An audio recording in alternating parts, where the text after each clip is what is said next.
José Ramón Cosío. Estamos esta mañana con el doctor José Ramón Cosío este martes. Bienvenido, José Ramón, feliz 2020. Vaya arranque de año. Estamos aquí en el corte hablando de Irán, de Estados Unidos, de qué va a ser Irán. Qué cosa, ¿no? Tremendo.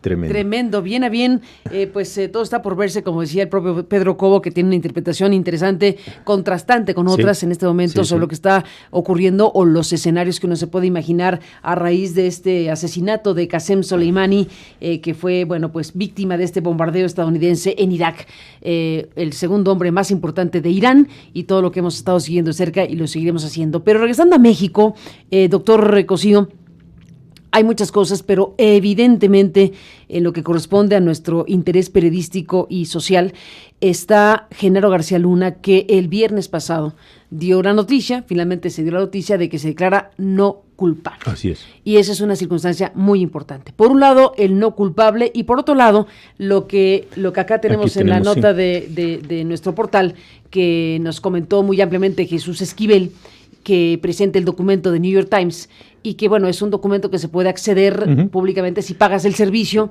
pues tienes acceso al expediente, digámoslo así, del juicio de García Luna. Y está negociando con Estados Unidos para evitar ser enjuiciado por distintos tipos de delitos relacionados con el narcotráfico y falsedad en declaraciones a autoridades migratorias. Ese es el documento. Exactamente. Judicial difundido en las últimas horas, en este caso por Alan Frewer, que es el documento que se publicó en The New York Times, y que fue entregado a la oficina del juez Brian Cogan de la Corte Federal de Distrito Este de Brooklyn. Y ahí lo que dice es que está en negociaciones. Sí. García Luna está en negociaciones con el gobierno desde el 3 de enero, el día que se declaró no culpable. Y mira, ahí en la segunda palomita, si ahí lo detienen. A ver si la producción lo detiene aquí. Eso. Aquí. Ahí lo que está diciendo es que va... O regresen siquiera al principio. Sí, pero ese es el párrafo interesante. Lo que está diciendo es, vamos a tener un lapso entre el 3 de enero hasta el 21 de febrero. El 21 de febrero va a ser un viernes, para efectos de tratar de llegar a algunos arreglos que probablemente, esa es la parte interesante, y eviten que no lleguemos a un juicio. Del 3 de enero al 21 de enero, no de febrero. De enero. Es que dice, es del 3 al 21 exacto. De enero, porque el 21 es la audiencia. Exacto. La siguiente audiencia. Entonces, ahí tienes la temporalidad. Y después lo que está diciendo es que lo que no está contando es el plazo de juicio. Pero en la segunda palomita, ahí es lo que está diciendo que se están llevando a cabo negociaciones que aparentemente o que pueden llegar a que este asunto quede sin juicio. Es decir, eso es lo interesante. Lo que está sucediendo, entonces, deben estar, a mí me parece que esto estaba, yo creo, y esa es la intuición que tengo, bastante concertado. Si García Luna vivía en Miami, lo detienen, como platicamos aquí alguna vez, en Dallas, lo llevan directamente con el juez Cogan, que es el que conoció el asunto del señor Guzmán, y deben estar en este momento negociando qué cosas me vas a decir, qué cosas me puedes contar, a quién vas a involucrar y a quién no vas a involucrar, y conforme eso, a lo mejor no llegamos a juicio. Que esa es la parte que a mí me resultó más interesante, declarándose no culpable, eso es lo novedoso, porque ya dábamos en automático, por cierto, que si decían no culpable como el Chapo, veríamos el show que vimos 3 meses con el Chapo Guzmán. Exactamente. Y eso pinta a que no. Pinta que no, entonces... Pero de aquí al 21. De aquí al 21, y debe ser un proceso, pues como lo conocemos, ¿qué me das? ¿Qué me dices? ¿A quiénes involucras? ¿Qué información? No necesariamente de sus actividades, puede ser otras cosas. Entonces lo que es bien interesante, es qué tanto sabe. Ahora, de que este hombre sabe todo de los sistemas de policía, pues desde mediados del sexenio el presidente Fox está en esto, con Calderón una posición muy importante. Después en Miami con su empresa de seguridad, una empresa de seguridad muy potente, con unos consejos de administración allí importantes, con consejeros.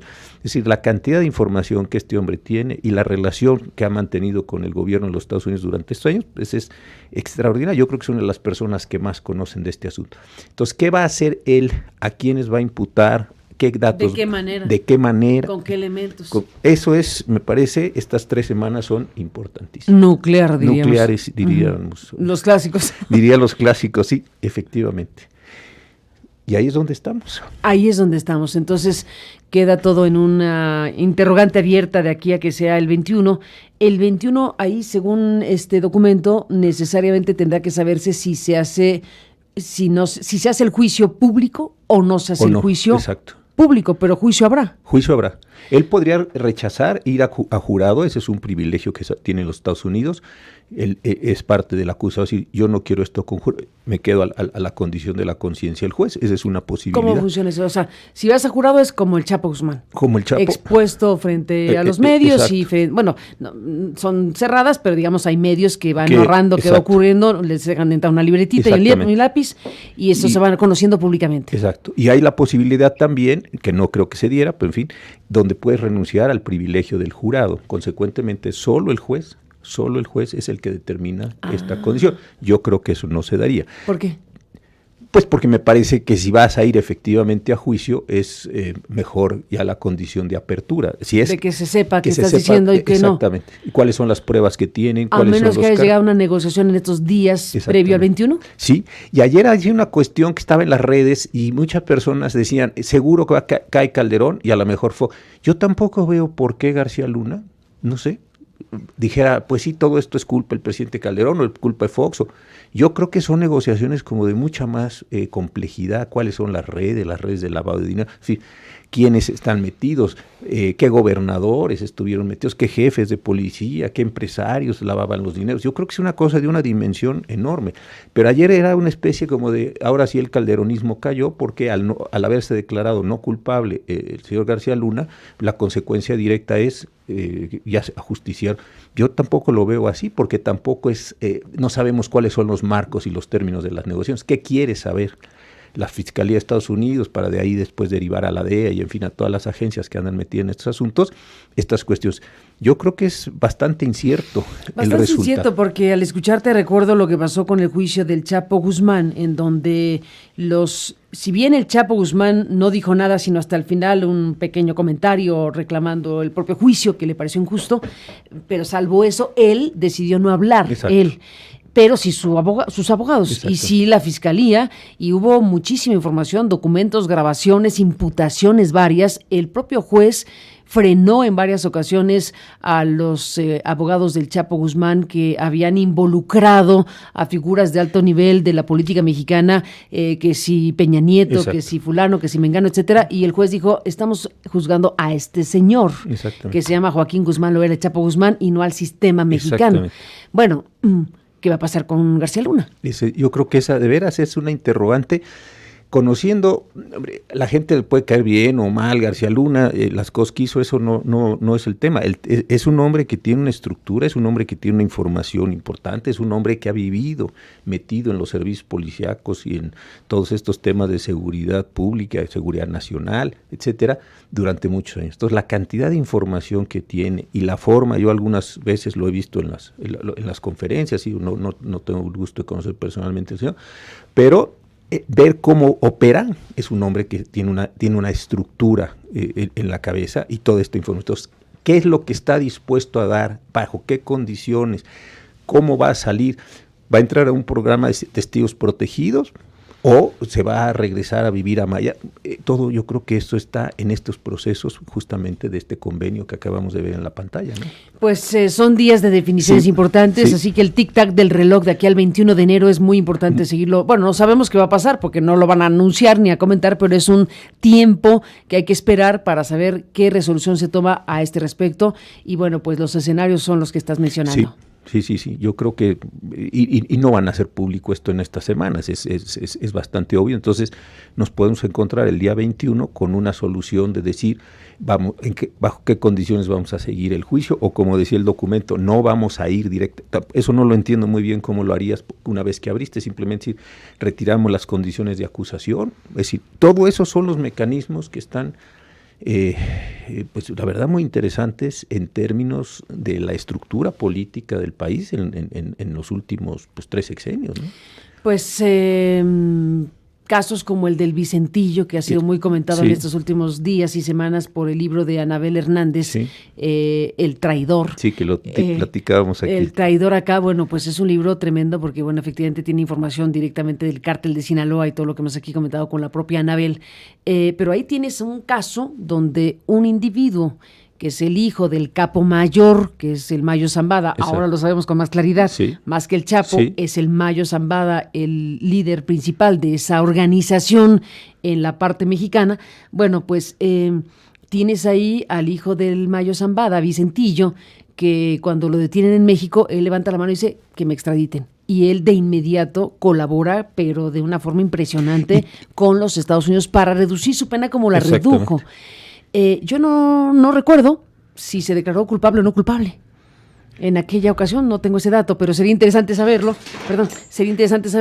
Porque pues el caso del Vicentillo es un caso en donde ahora saben muchas cosas, pero no fue público. Y te acuerdas que lo platicábamos del libro de Anabel, en la parte final, cuando el Vicentillo se comparece para estar con el Chapo, que se miran ahí, cuenta esa parte, y dice que, bueno, las dos estrategias, el Chapo no habló de nada, los datos fueron por vía de los abogados, y el Vicentillo sí, y también teníamos la duda de cuál era el futuro del Vicentillo. Vive en Iowa o en Wyoming. En algún lado ya protegido. Protegido. Su familia protegida, él protegido. Exactamente. Y pues ahora sabemos más de él por el diario secreto que se publicó. Exactamente, del Liceo Gagiola, lo que le fue dando a Anabel Hernández, todos estos datos que cuenta muy interesante el libro. Entonces yo creo que ahí sí hay un problema de dos diferentes estrategias. Lo que está haciendo García Luna, ¿te acuerdas cuando lo detienen en Dallas? Él dice, primero, no quiero el apoyo de los servicios consulares mexicanos. Segundo, ¿va usted a apelar la decisión para llevarlo de Dallas no, directamente vámonos a Nueva York? Y el primer día hábil del año, digamos el día 3, se declara no culpable y empiezan un proceso de colaboración. Y por cierto, hay una cosa fast track muy interesante que a ver qué piensas como abogado y como jurista. No alcanzaron a llegar los abogados contratados por García Luna por la distancia, porque se les avisó es ahorita y el tiempo no fue suficiente para llegar y lo representó un abogado de oficio. Sí. Eso fue curioso. Pues sí, pero el acuerdo, ahí ese último párrafo que también es muy interesante, dice, está plenamente, o sea, es una especie de consentimiento informado, una manifestación informada. Desde el 3 de enero estamos en esto, o sea que pues él ya sabía en buena medida que estaba pasando. Pero dice ahí, el acusado ha sido asesorado plenamente o aconsejado plenamente por sus abogados sobre sus garantías de acuerdo con la Constitución y de los Estados Unidos y el Código Penal y tal. Entonces, ahí hay un consentimiento informado. Entonces, está bien, no llegaron los abogados, pero se hace el consentimiento y yo no sé por qué, pero me da la impresión de que esta sí es una pura intuición, no tengo ningún dato adicional, que esto sí ya estaba bastante concertado desde antes, ¿no? ¿Desde antes de la captura? Yo la verdad es que me da la impresión, ¿por qué en Dallas? ¿Por qué no en Miami? Me parece que ahí hay una serie de elementos, el traslado tan inmediato, la no utilización de los consulares, la no apelación y este acuerdo en el primer día hábil. Regresamos el día 2, el día 3 estaba celebrando la audiencia y nos damos un plazo de 3 semanas para arreglar el asunto.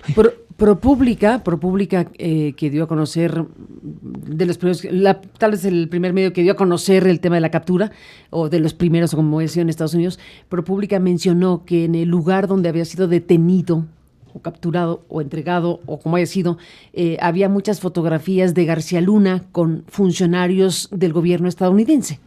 Me imagino que puros demócratas, porque pues a él le tocó trabajar con puros demócratas. Pero ese dato era interesante. ¿En qué lugar estaba y por qué tenía fotografías él con funcionarios estadounidenses? No quedó claro si expuestas o en un documento o en algún lugar, pero ese dato quedó ahí como un dato publicado en su momento. A mí siempre me quedó esa impresión de que son cosas que deben tener un proceso de arreglo.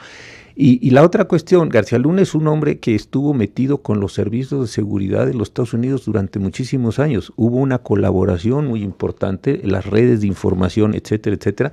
Entonces también no me parece que sea algo así tan sorprendente, tan eventual. Por eso, de ahí mi duda a qué es lo que va a poner en la mesa en el proceso de negociación. Eso es lo que no me queda muy claro. No queda muy claro. Nuestro equipo que está monitoreando la conferencia matutina del presidente López Obrador en Palacio Nacional esta mañana, bueno, nos envía Gina algo de lo que dijo hace ratito López Obrador sobre García Luna. Dice, es una oportunidad para aclarar muchas cosas. Ojalá y se conozca toda la verdad y se señale a todos los involucrados, tanto del gobierno de Estados Unidos, ojo, porque también, tanto el gobierno de Estados Unidos como del de México, porque hubo operativos que se hicieron de manera conjunta.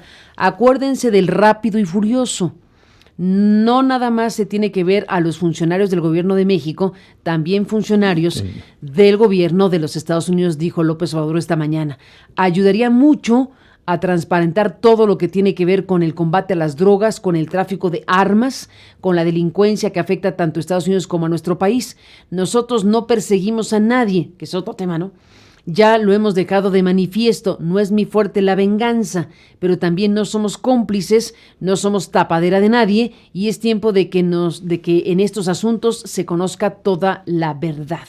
Es lo que dijo esta mañana, hace rato, López Obrador en Palacio Nacional. Yo estaría completamente de acuerdo, salvo con una cuestión que también ya hemos comentado varias veces, es que la Fiscalía es un órgano autónomo. El presidente no puede determinar qué persigue, qué no persigue, cuándo es tapadera o cuándo no. Es decir, yo creo que ahí hay un error técnico. El presidente lo que tendría que estar diciendo es, están en curso las investigaciones. Si después por los acuerdos de colaboración de lo que diga García Luna tenemos que abrir aquí carpetas de investigación, etcétera, etcétera. Esa es una cuestión distinta, pero la Fiscalía debiera tener una condición completamente autónoma y no como en el pasado considerar que el Procurador General de la República, que ya no existe, ahora es Fiscal General de la República, es un empleado o es un sujeto sometido a las órdenes del presidente, cuando por diseño constitucional, por nominación, etcétera, etcétera, es una persona que debe actuar cuando tenga noticias de los delitos. Si García Luna dice cosas allá que después por los acuerdos de colaboración puedan tener incidencia aquí, pues la verdad sí sería importante para ir desmadejando todo este proceso pues muy serio de armas, de drogas, de trata de personas y tantas otras cuestiones que están vinculadas con los fenómenos de seguridad. Ni más ni menos. Doctor José Ramón Cosío, permítame hacer un alto en el camino. Hay otro tema que has propuesto y que me parece muy importante. Se acaba de publicar en el Diario Oficial de la Federación la ley del órgano federal de conciliación laboral y registro sindical. Todo un tema y de este hablaremos, si me lo permites, en un momento más. Bueno, son las 9:07 a.m. Sobre lo que estábamos comentando, doctor José Ramón Cosío, déjame que corra aquí el audio del presidente López Obrador hace ratito en Palacio Nacional sobre García Luna, que es de lo que estábamos hablando hace un instante.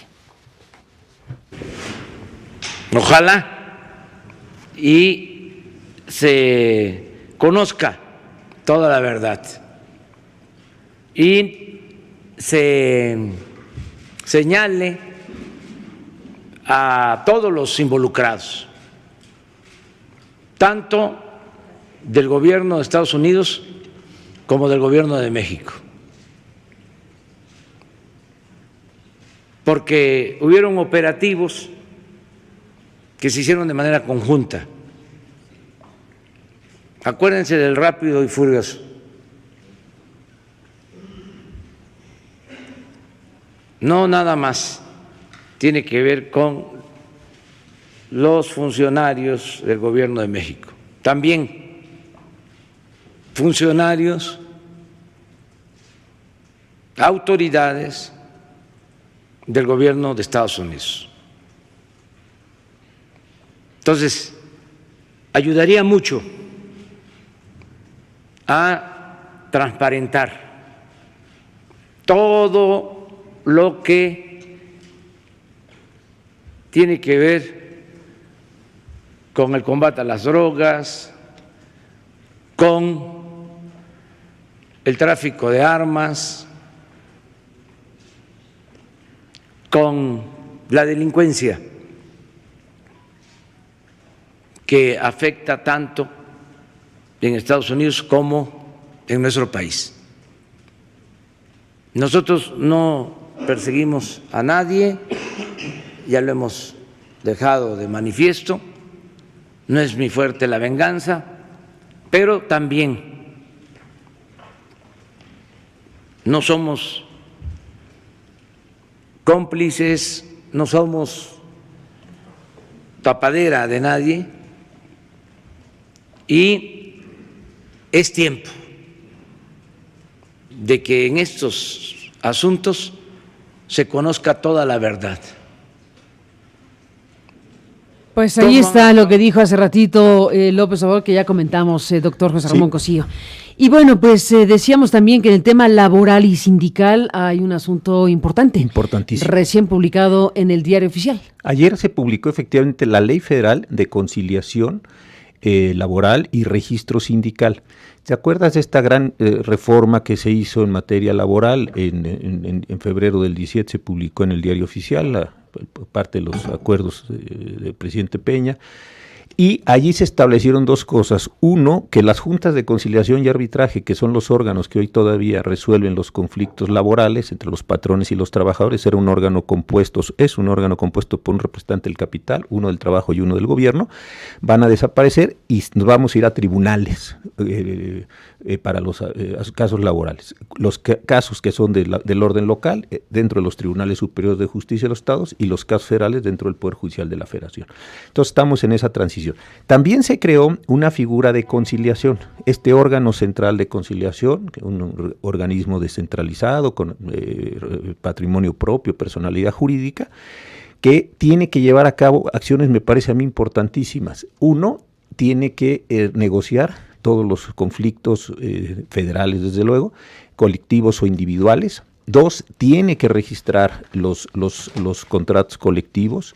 Tiene además que acompañar en los procesos de democratización de los sindicatos. Esto tiene que ver con la elección, con la aprobación de los contratos colectivos o de los contratos ley, en fin, toda la parte del mundo laboral. Entonces este órgano, ayer se publicó en el Diario Oficial la ley completa, me pareció una ley bien hecha, la verdad es que la estudié y me ha parecido un muy buen documento.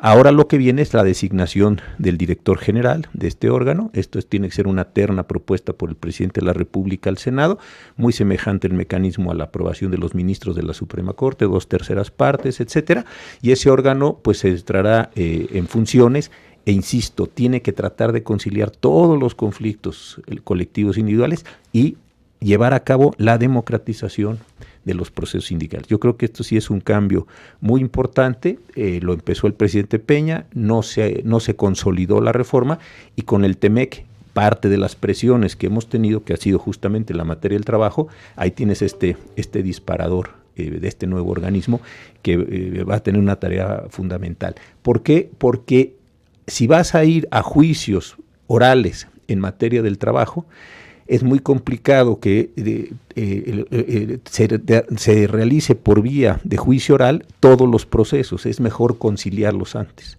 Entonces, ahí hay una tarea importante. Y la otra, que ha sido un pendiente histórico con las cláusulas de admisión y de exclusión de los trabajadores en los contratos colectivos o en la presentación de los sindicatos, ¿cómo vas a democratizar todos esos procesos? Ese me parece que es un reto importantísimo, romper todo este sindicalismo antiguo, un sindicalismo que lastimaba mucho a los trabajadores, todos esos contratos blancos que se establecían, los sindicatos blancos, en fin, toda esta mecánica que tuvimos durante tantos años como parte de un corporativismo de Estado, sobre todo los años del PRI, en los años hegemónicos del PRI.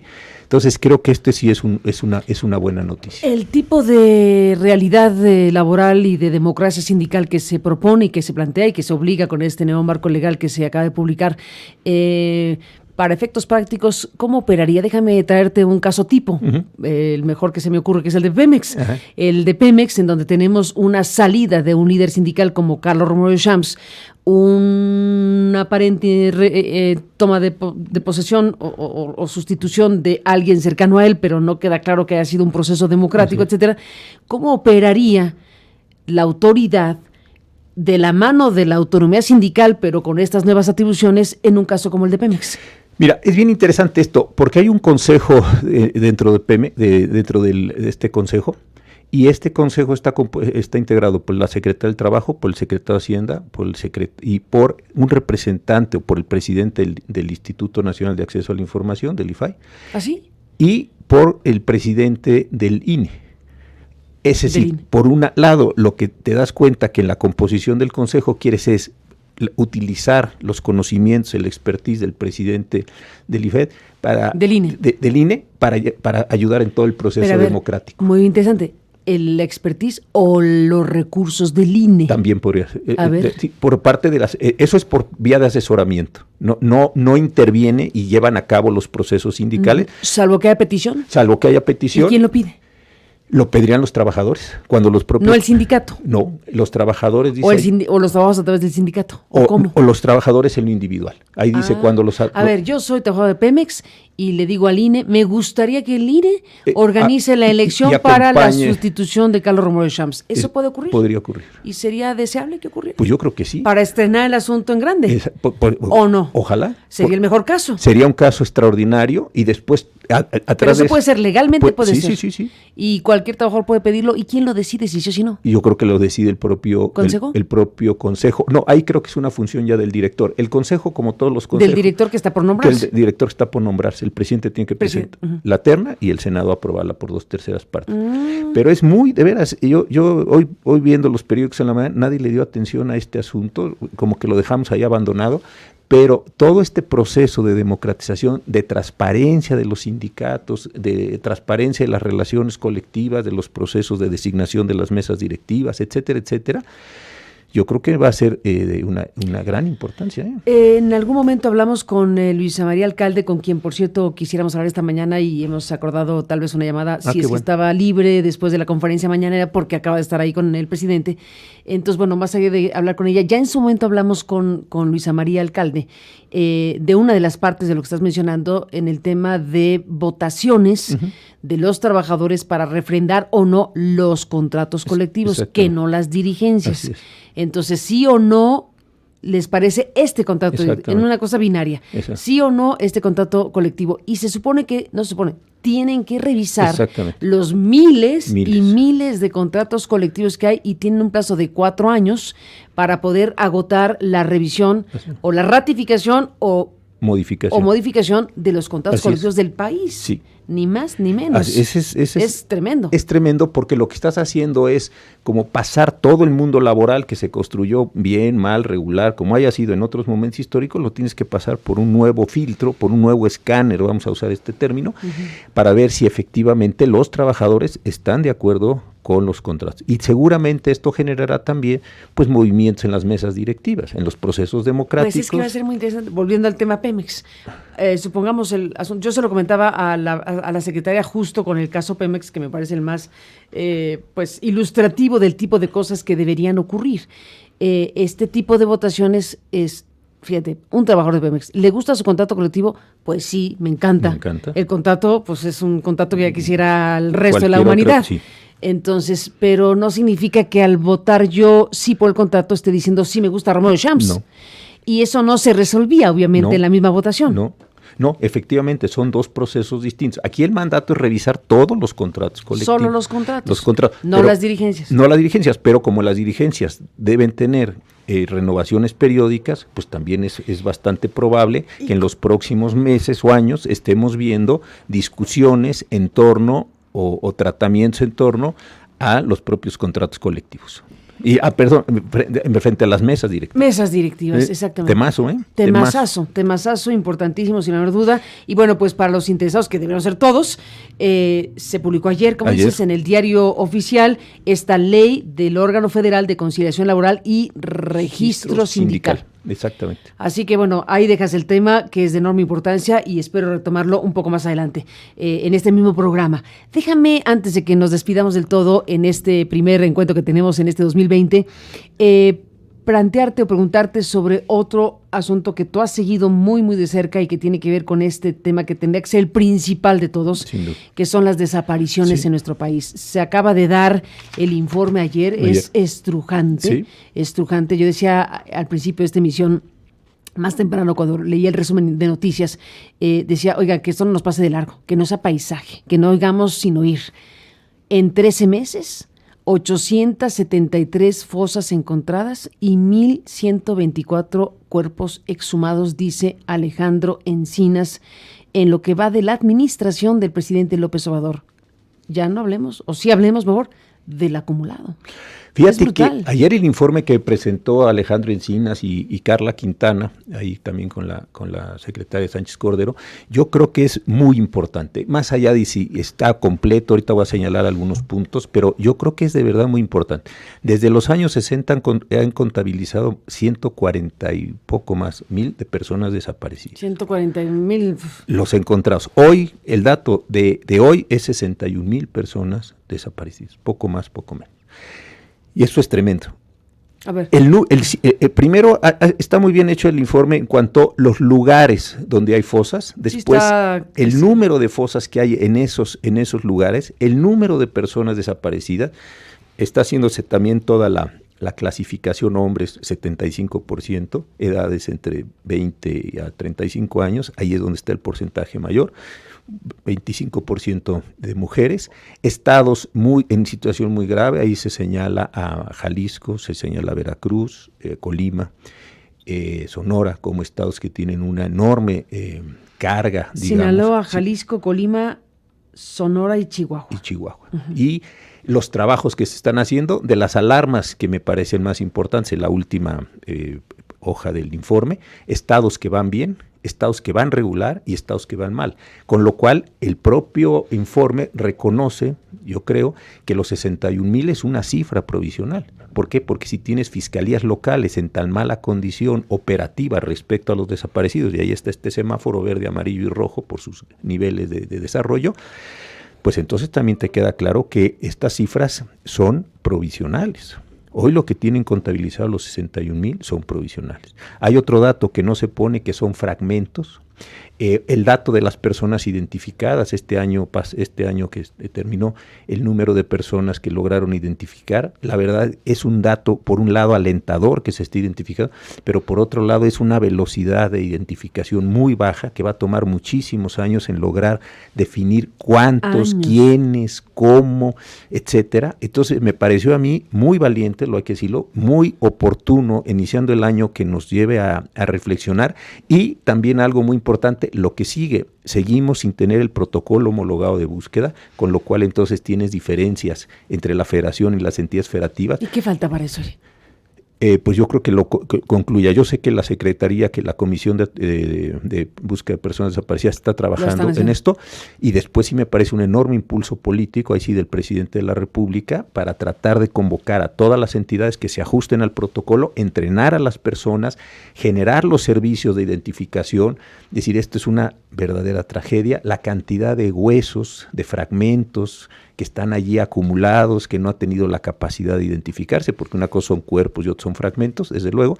Entonces creo que sí es una noticia pues muy, muy lamentable tener 61,000 personas hasta ahora desaparecidas, pero también me parece que es iniciar con datos duros un proceso y con señalamientos hacia entidades federativas que la verdad han hecho muy poco en esta materia, respecto de un problema que se está acrecentando gravísimamente. Sin duda, y bueno, pues está ya en perspectiva un asunto también importante de expresión social, como la Marcha por la Paz que va a realizar el 23 de enero un grupo de personas. El poeta Javier Sicilia está convocando a esa marcha el 23 de enero, pues con una serie de planteamientos que tienen que ver precisamente con esta realidad. Así es. Entonces, bueno, no se trata de pelearse con nadie, sino de encontrar una salida, una respuesta apropiada del Estado frente a fenómenos tan graves como estos que retrata el informe de ayer de las autoridades mexicanas. Yo creo que sí, y visibilizarlo una vez más, porque este es el tipo de cosas, y tú lo decías muy bien, que se van desafortunadamente convirtiendo en paisaje. Hay desaparecidos, pues sí,